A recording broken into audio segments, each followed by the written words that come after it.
कहानी। बहुत समय पहले की बात है। एक गांव में रामू नाम का एक भोला भाला किसान रहता था। वो ईमानदार और मेहनती था, लेकिन बहुत सरल स्वभाव का था।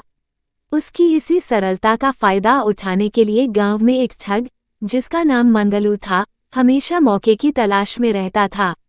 चालाकी का जाल। एक दिन मंगलू ने सोचा, अगर मैं किसी चाल से रामू को बेवकूफ बना दूं, तो उसकी सारी जमा पूंजी मेरे हाथ लग सकती है। उसने एक चालाक योजना बनाई।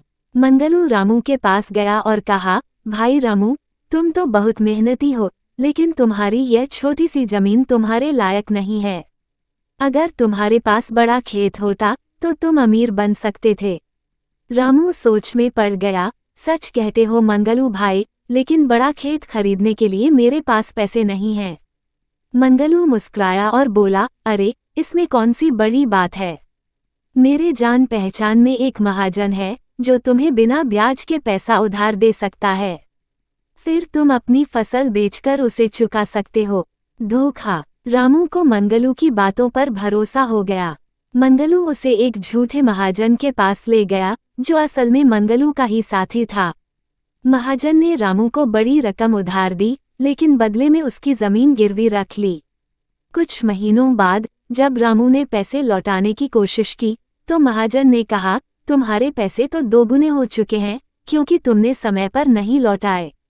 अब या तो पूरी रकम चुकाओ या अपनी जमीन छोड़ दो। रामू को ठगे जाने का एहसास हुआ, लेकिन अब कुछ नहीं कर सकता था। उसकी जमीन छिन गई और मंगलू और उसका साथी ठग उसे अकेला छोड़कर चले गए। सीख। ये कहानी हमें ये सिखाती है कि बिना सोच विचार किसी पर भरोसा नहीं करना चाहिए। चालाक और धोखेबाज लोग हमेशा भोले भाले लोगों को ठगने की फिराक में रहते हैं।